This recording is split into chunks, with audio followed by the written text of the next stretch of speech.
Hello बच्चों, विद्या वाहिनी channel में आप सबका स्वागत। मैं संजीवनी शिंदे आज लेकर आई हूँ आपके लिए आपकी पाठ्य पुस्तक सुलभ भारती से पाठ तीसरा। पाठ का नाम है उपहार। सुनो और दोहराओ। दोहराओ यानी दोबारा पाठ पढ़ो।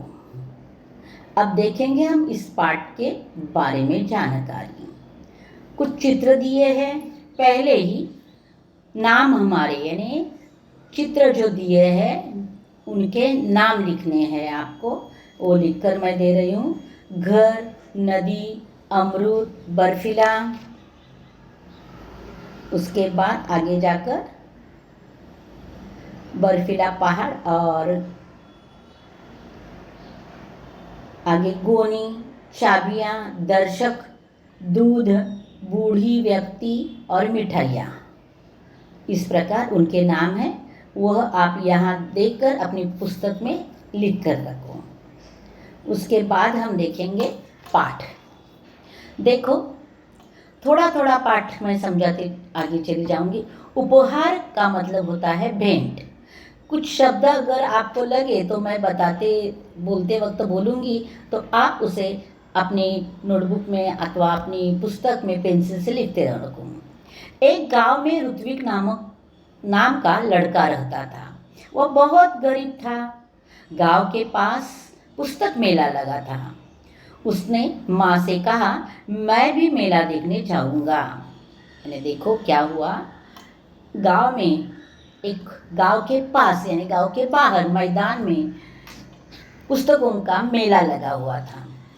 और यह ऋत्विक नामक जो लड़का है वह बहुत गरीब घर का है। वह अपनी माँ के पास जिद करता है कि मैं पुस्तक का मेला देखने जाऊंगा। तो माँ उसे क्या समझाती है, देखिए। उसकी माँ बोली, देखो घर में कोई बड़ा नहीं है, तुम अकेले कैसे जाओगे इतनी दूर। बेटा, मेला देखने की जिद छोड़ दो, चलो दूध पी लो। अपनी माँ की बात सुनकर ऋत्विक उदास हो गया और एक पेड़ के नीचे जा बैठा। यानी घर गांव के पास में होगा और गांव से दूर पुस्तक का मेला लगा था। ऋत्विक छोटा है तो माँ को बहुत उसके बारे में परेशानी लगती है कि अरे इसे अकेला छोड़ूंगी तो कैसा होगा, वो अकेला कैसा जाएगा।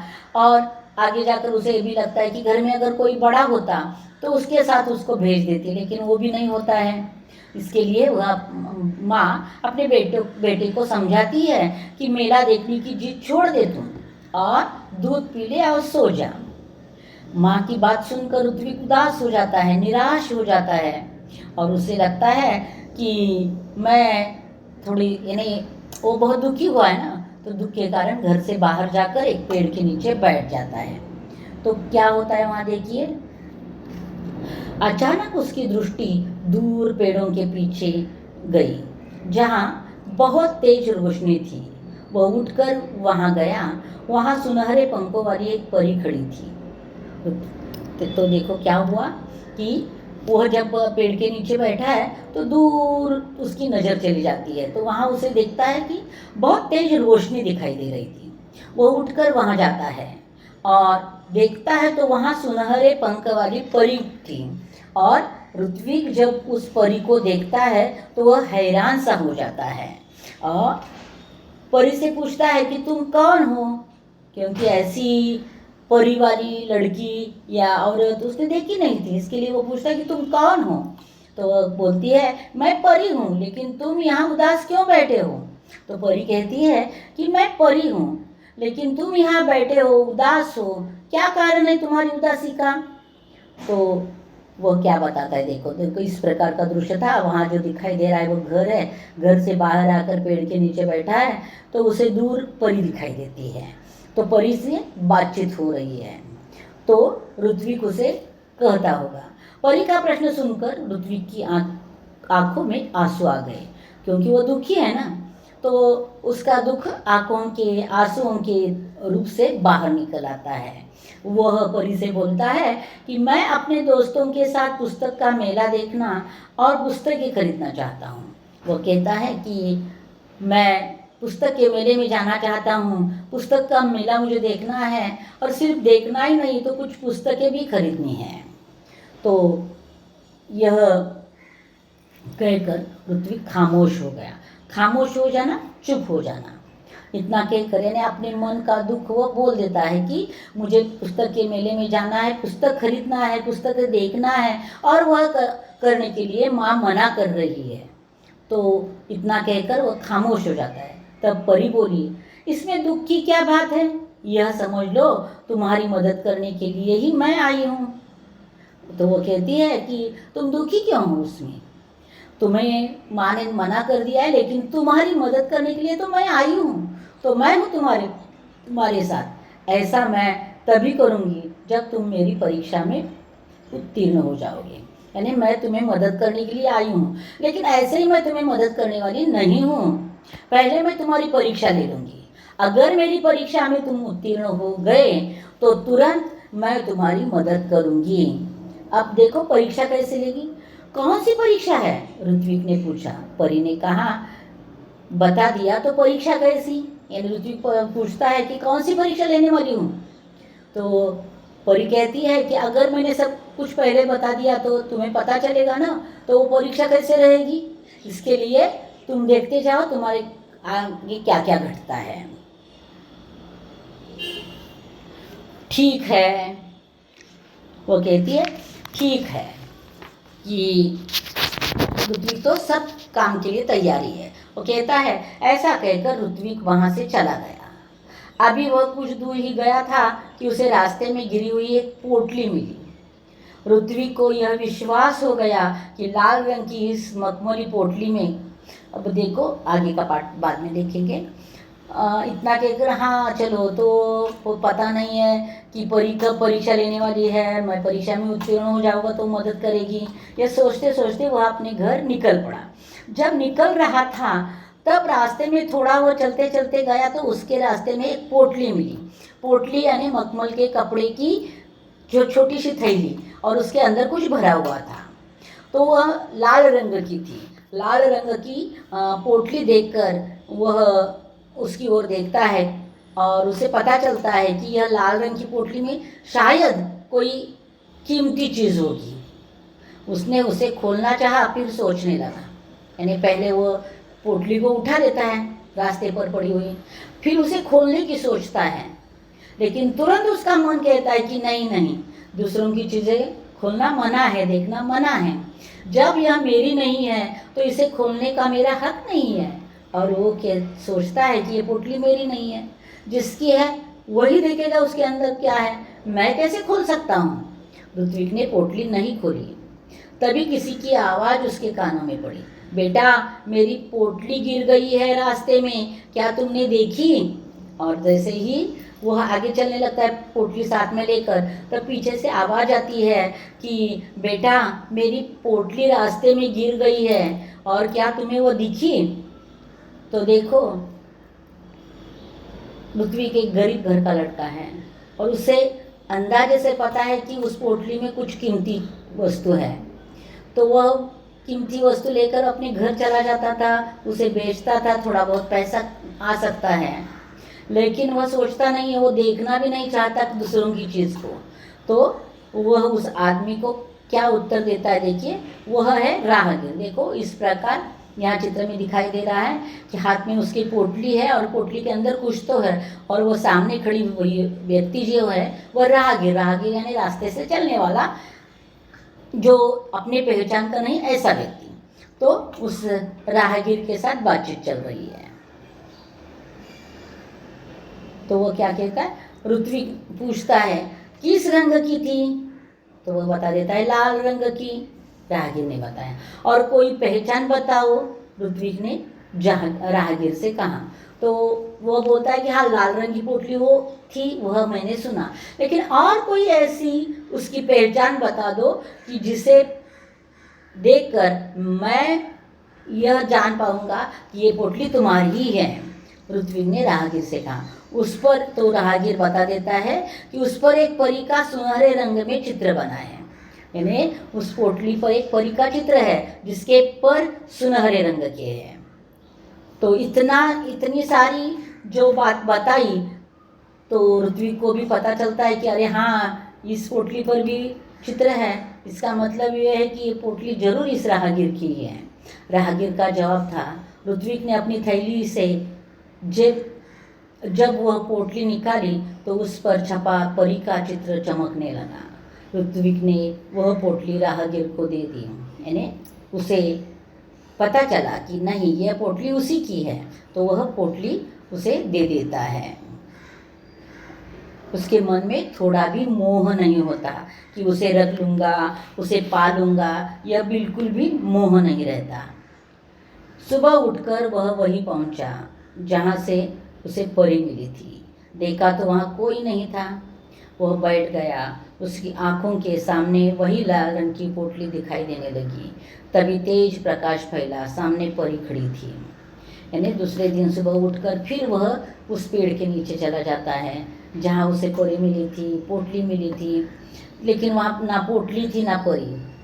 वह इधर उधर देख रहा था। इतने में बहुत तेज प्रकाश फैला और तेज प्रकाश के साथ साथ उसके सामने वह परी खड़ी रही।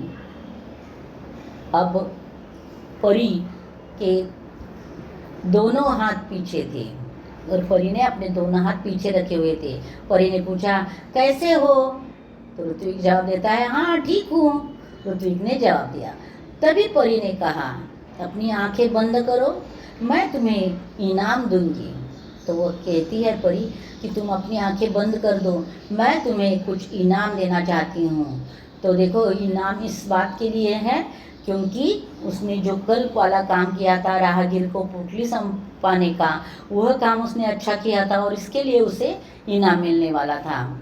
किस बात का? यानी ऋत्विक पूछता है कि तुम किस बात के लिए, किस कारण मुझे इनाम देना चाहती हो? तो वह क्या परी बोलती है, तुम उत्तीर्ण हो गए इसलिए। तो वो बोलती है कि तुम उत्तीर्ण हो गए इसलिए मैं तुम्हें इनाम देना चाहती हूँ।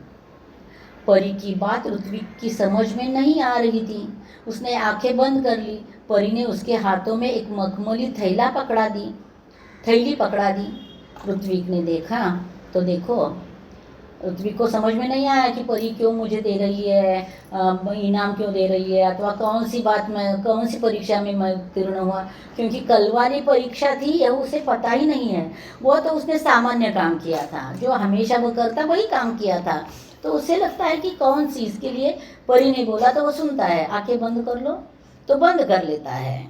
और परी ने उसके हाथों में एक मखमल की थैली पकड़ा दी। ऋत्विक देखता है तो उसे क्या दिखाई देता है, वह हैरान रह गया, यानी अचंभित हो गया कि यह तो वही पोटली थी जो उसने राहगीर को दी थी। यानी कल वाले राहगीर को जो पोटली दी थी वही पोटली परी ने उसके हाथों पर रखी है। यह देखकर उसे बहुत ही आश्चर्य होता है। परी ने कहा, कल मैंने ही तुम्हारी ईमानदारी की परीक्षा ली थी, वह राहगीर भी मैं ही थी, इसलिए मैं तुम्हें यह इनाम दे रही हूँ। तो परी कहती है कि कल राहगीर जो तुम्हें मिला था वह भी मैं ही थी। मैं तुम्हारी परीक्षा लेने के लिए आई थी और मैंने तुम्हारी परीक्षा ली और तुम मेरी परीक्षा में उत्तीर्ण हो गए, इसलिए मैं तुम्हें यह इनाम दे रही हूँ। तो देखो बच्चों, वह इनाम तो पाया, लेकिन अंदर क्या है वह देखने की कोशिश होगी ऋत्विक की। परी ने ऋत्विक को समझाया, ईमानदार व्यक्ति के जीवन में किसी वस्तु की कमी नहीं होती। जाओ, अब तुम्हें मनचाही वस्तु मिलेगी। और वह कहती है कि जो ईमानदार होता है उसे किसी भी वस्तु की कभी कमी नहीं होती। और यहाँ से अब तुम जाओ अपने घर और तुम्हें मनचाही वस्तु मिलेगी। मनचाही यानी जो मन में आएगा वो वस्तु तुम्हें, जो मन से चाहोगे वह वस्तु तुम्हें मिलेगी। ऋत्विक के पास शब्द नहीं थे जिनसे वह परी को धन्यवाद देता, क्योंकि वह इतना खुश हो गया था कि उसकी खुशी से आंखें भर आई थी। उसके मुंह से शब्द नहीं निकल रहे थे कि परी को वह कहता कि धन्यवाद, लेकिन उसके पास शब्द नहीं थे। वह बहुत खुश हो गया था। लाल मखमली पोटली ऋत्विक ने अपनी माँ को दी और उसकी समझ में यह नहीं आया कि उसका बेटा उसे क्या दे रहा है। जब वो घर में चला जाता है, क्योंकि परी ने कहा ना तुम घर चले जाओ, घर में चला जाता है और माँ के हाथ में वो पोटली देता है। तो माँ को समझ में नहीं आ रहा था कि बेटा यह क्या दे रहा है। जब माँ वो पोटली खोलने लगी, यानी जब तब फिर माँ को भी समझ में नहीं आया है कि ये पोटली क्यों दे रहा है। तो माँ वो पोटली खोलने लगी, तब पोटली कई गुना बड़ी हो गई। जब पोटली छोटी सी थी, वो जैसे खोलने की कोशिश की वैसे वो बड़ी बन गई, तो कई गुना बढ़ गई। उसमें से सुंदर सुंदर पुस्तकें बाहर निकल आई। अपने आप उस पोटली से पुस्तकें बाहर निकलने लगी। पुस्तकों का ढेर देखकर माँ चकित रह गई। और ऐसे करते करते उस गोनी से, जो पोटली से पुस्तक बाहर निकलते निकलते निकलते ढेर सारी पुस्तकें जमा हो गई। और यह देखकर माँ भी चकित हो गई, आश्चर्यचकित हो गई। माँ के पूछने पर ऋत्विक ने सब कुछ बता दिया। तो माँ उसे पूछती, अरे कहाँ से लाया तू, ये पोटली कहाँ मिली तुझे। ये सब पूछने के बाद माँ को पूरी कहानी बता देता है जो भी कल बीती थी उसके साथ। तो अब ऋत्विक ने मित्रों के लिए अपनी बहन कृतिका की सहायता से पुस्तकालय खोला। देखो, हमेशा ये बात होनी चाहिए कि मुझे खुशी मिली तो खुशी बांटनी चाहिए। जैसे ऋत्विक को मुफ्त में इतने सारे पुस्तक मिले, तो वो पुस्तकें सब कतार से लगा लेता है और बहन की मदद लेता है इस काम में, और अपने मित्रों के लिए वो पुस्तकालय खोलता है। क्योंकि मेरे जैसे अगर कोई मित्र है, कोई लड़का है, उसे पढ़ना है लेकिन पुस्तक नहीं मिल रहे हैं, तो मेरी पुस्तकालय से वह जरूर पुस्तक लेकर जाएगा और पढ़ेगा। इस उद्देश्य से वह पुस्तकालय खोल देता है। वहाँ सभी बच्चे आकर अपनी मनपसंद पुस्तकें पढ़ने लगे। और उस पुस्तकालय में बच्चे आते थे और अपनी मनपसंद पुस्तक निकालते थे, पढ़ते थे, फिर वहाँ रख कर चले जाते थे। उनको पूरा गांव पुस्तक मित्र के नाम से जानने लगा।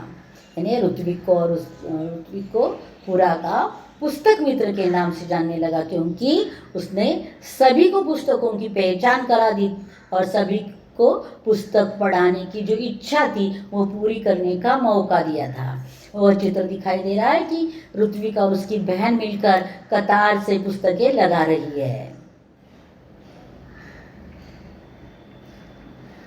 उनको पूरा गांव पुस्तक मित्र के नाम से जानने लगा। ऋत्विक ने पुस्तकालय को ही अपने जीवन का ध्येय बना लिया।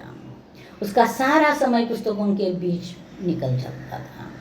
यानी उसने पुस्तकालय को अपने जीवन का ध्येय माना और उसका सारा समय जो भी है पाठशाला में जाना आना, उसके बाद जो भी समय बचता है वो सब समय उसका पुस्तकालय में बीतने लगा। एक दिन पुस्तक पढ़ते पढ़ते ऋत्विक की आंख लग गई। और एक दिन ऐसे ही पुस्तक पढ़ते पढ़ते हो जाता है ना, थकान आती है तो भी हम कुछ पढ़ते रहते हैं, कुछ देखते रहते हैं, तो देखते देखते पढ़ते पढ़ते हमारी आंख लग जाती है। वैसे ही ऋत्विक की भी नींद लग गई, उसे आंख लग गई, उसे नींद आ गई। देखता क्या है कि पुस्तकें उससे बातें करने लगी और सपने में पुस्तकें उससे बातें करने लगी। उससे एक पुस्तक ने पूछा, ऋत्विक, अगर तुम अपने जीवन में बड़े आदमी बनोगे तो क्या तुम हमारा साथ छोड़ दोगे। एक पुस्तक पूछता है कि तुम अभी तो बच्चे हो, अभी तो पढ़ना ही तो आपका फर्ज है, लेकिन बड़े हो जाओगे तो तुम हमें भूलोगे या हमारा साथ छोड़ोगे। तो ऋत्विक क्या जवाब देता है देखिए। यानी पुस्तकों को भी देखिए, इस प्रकार ऋत्विक सोया है और पुस्तक के सपने में आकर उसके साथ बात कर रहे हैं। ऋत्विक ने कहा, नहीं नहीं, अब तो तुम ही मेरे साथी हो, मित्र हो। ऋत्विक कहता है कि ऐसा हो ही नहीं सकता, मेरे तो साथी तुम ही हो। मैं बड़ा हूँ या छोटा, काम में हूँ या कुछ भी हो, मेरे साथी मेरे मित्र तुम ही हो। तभी किसी ने दरवाजे की घंटी बजाई और उसकी नींद टूटी। और तभी दरवाजे की घंटी कोई बजाता है और ऋत्विक की नींद टूट जाती है। जागने पर देर तक सोचता रहा कि आगे चलकर वह बड़ा सा पुस्तक भंडार खोलेगा। यानी यह सब सपना था, उपहार मिलना, परीक्षा लेना, परीक्षा मिलना, फिर पोटली मिलना, पोटली से ढेर सारी पुस्तकें निकलना, वो सब उसका सपना था। लेकिन जब वह सपने से जाग जाता है, नींद से जाग जाता है, तो अपने मन में तय कर लेता है कि मैं एक अच्छा सा बड़ा सा पुस्तक भंडार खोलूँगा आगे जाकर, क्योंकि पुस्तक भंडार खोलने के लिए पुस्तकें चाहिए, रखने के लिए जगह चाहिए, वो सब सुविधाएं होने के बाद मैं पुस्तक भंडार खोलूँगा, यह उसके जीवन का उद्देश्य बन गया। बच्चों, यहाँ उपहार पाठ पूरा हुआ है, यानी उपहार यानी भेंट, परी से ऋत्विक को मिली हुई भेंट जो थी वह लाल पुतली पुस्तकों से भरी हुई है। आगे हम अब देखेंगे इस पाठ के शब्द वाटिका यानी शब्द संसार यानी कठिन शब्द। वह पहले देखेंगे। तेज, प्रखर, पोटली, छोटी थैली, हैरान, चकित, राहगीर, पथिक। नीचे मुहावरे दिए हैं और उनके अर्थ दिए हैं। बच्चों, मुहावरे और अर्थ दिए हैं, तुम्हें वाक्य में उपयोग करना पड़ता है मुहावरों का, जो मैंने अगली स्लाइड में कर दिया है। आंखें भर आना, दुखी होना, तय करना, निश्चय करना, चकित होना, आश्चर्य करना, आंख लगना, नींद आ जाना। तो देखो यहाँ हम भाषा की ओर, हमेशा जहाँ भाषा की ओर होता है वह व्याकरण होता है। तो यहाँ व्याकरण है। निम्नलिखित शब्दों के समानार्थी शब्द कहानी से ढूंढकर बताओ। मैंने यहाँ लिख दिए हैं, आप इसी प्रकार आकृति बनाना और उत्तर लिखना। सखा, मित्र, वृक्ष, पेड़, जननी, माता, नयन, आँख, भगिनी, बहन। आगे देखेंगे हम। देखो, जरा सोचो और बताओ, इस प्रकार का टाइटल है और उसके आगे लिखा है यदि तुम्हें परी मिल जाए तो क्या करोगे। अब आपके मन से भी लिख सकते हो, मैंने भी यहाँ दिया है, इसका गाइडेंस लेकर लिखो या यही लिखा तो भी चलेगा। लिखना है। देखो, उसका स्वागत हंसकर स्वागत करोगे, इस प्रकार नहीं लिखना है, आपको परिच्छेद में लिखना है। मैं यहाँ मुद्दे दे रही हूँ। दूसरा मुद्दा है अपनी सबसे प्यारी और महत्वपूर्ण इच्छा पूर्ण करने की विनती करोगे। तो आपकी कौन सी प्यारी और कौन सी महत्वपूर्ण इच्छा है वो आप सोचो और लिखो इस मुद्दों के आधार पर। अपने मित्रों के फायदे की बात मांगना, यानी सिर्फ अपने बारे में नहीं सोचना, तो अपने मित्रों का भी फायदा हो ऐसी बातें मांगना। अपनी इच्छा पूर्ति से बाकी लोगों के लिए कुछ करना चाहोगे बताना, यानी मैं जो कुछ मांग रहा हूँ वो इच्छा पूर्ति होने के बाद मैं लोगों के लिए क्या कर सकता हूँ यह बताना। और अंत में लास्ट मुद्दा है यहाँ कि परी को धन्यवाद कहना। इन मुद्दों के आधार पर आपको लिखना है यदि तुम्हें परी मिल जाए तो तुम क्या करोगे। उसके आगे जाकर किसने किससे कहा है बताओ। पहला वाक्य है तुम यहाँ उदास क्यों बैठे हो। उत्तर है परी ने ऋत्विक से कहा। बहुत सारे बच्चे ऐसा करते हैं, परी ने ऋत्विक से, यह गलत है। अथवा परी ऋत्विक, ये भी गलत है। इस प्रश्न का किसने किससे कहा प्रश्न कौन से भी पाठ में हो या प्रश्न पत्र में हो, उत्तर इसी प्रकार लिखना, परी ने ऋत्विक से कहा और पूर्ण विराम। इतना सारा होने के बाद यह उत्तर पूरा हो गया, वरना किसी भी प्रकार लिखा तो उत्तर अधूरा होता है, मार्क्स पूरे नहीं मिलते। तीसरा वाक्य है और कोई पहचान बताओ। इसका उत्तर है ऋत्विक ने राहगीर से कहा। इस प्रकार पूरा वाक्य लिखना। अगला वाक्य देखेंगे हम। दूसरा वाक्य है मेरी पोटली गिर गई है कई रास्ते में, ऐसा राहगीर ने ऋत्विक से कहा। चौथा वाक्य है नहीं नहीं अब तो तुम ही मेरे साथी हो, मित्र हो। अब यह वाक्य ऋत्विक ने पुस्तकों से कहा, क्योंकि जो पुस्तकें सपने में बोल रही थी उन पुस्तकों को ऋत्विक ने कहा। आगे जाकर सदैव ध्यान में रखो सच्चाई में ही सफलता निहित है। इस पर अपने विचार लिखने हैं। मैं यहाँ लिख कर दे रही हूँ, वही लिखा तो भी चलेगा, उसमें आपको लगे तो कुछ ज़्यादा लिखा कुछ कम किया तो भी चलता है, लेकिन इस उत्तर को अच्छे से तैयार करना। मनुष्य को अपने जीवन में हमेशा सच की राह पर चलना चाहिए। जिन लोगों ने अपने जीवन में सत्य का पालन किया है वे लोग महापुरुष बन गए हैं। यह भी सत्य की राह पर चलने वाले मनुष्य को कई मुसीबतों का सामना करना पड़ता है, किंतु अंत में सत्य की ही विजय होती है। इसलिए तो कहा जाता है सच्चाई में सफलता निहित होती है। तो इस प्रकार वाक्य मैंने उत्तर तैयार करके दिया है, उसे अपनी नोटबुक में स्वच्छ और सुंदर अक्षरों में लिखो। यह चित्र जो दिखाई दे रहा है वो आपकी पाठ्य पुस्तक में सबसे अंतिम स्वाध्याय दिया है उन्होंने कि नीचे दिए गए चित्रों के आधार पर उचित और आकर्षक विज्ञापन तैयार कीजिए। पहले मैं विज्ञापन कैसे तैयार किया जाता है, विज्ञापन तैयार करते वक्त कौन सी बातें याद रखनी है वह बता रही हूँ, और उसके आधार पर आप इन चित्रों के आधार पर विज्ञापन तैयार करोगे। विज्ञापन जब तैयार करोगे तो विज्ञापन संबंधी महत्वपूर्ण बातें क्या क्या होती है। एक, विज्ञापन बनाने के पहले पेंसिल से बॉर्डर बना लेना। दूसरा, बॉर्डर के अंदर ही पूरा विज्ञापन बनाना। तीसरा, विज्ञापन में जो भी लिखना है एक ही रंग के पेन से लिखना, रंग बदल बदल कर नहीं लिखना। जैसे नीले पेन से लिख रहे हो तो पूरा नीला, काले पेन से लिख रहे हो तो पूरा काला, बीच में काला, बीच में नीला, बीच में हरा नहीं करना। एक ही रंग के पेन से पूरा विज्ञापन लिखना है। आगे जाकर अगर चित्र निकालने हो तो वो भी पेन से ही निकालना। अगर आप विज्ञापन में चित्र निकालना चाहते हो, जैसे कि यहाँ दिया है गेंद है, बल्ला है, फुटबॉल का बॉल है, रैकेट है, तो ऐसे चित्र अगर आप निकालना चाहते हो तो वो चित्र भी पेन से निकालना है, पेंसिल से नहीं। जिन वस्तुओं का विज्ञापन बना रहे हैं उनकी विशेषताएं लिखना, यानी विज्ञापन जिसका बना रहे हो उसकी हिंदी में विशेषताएं लिखना।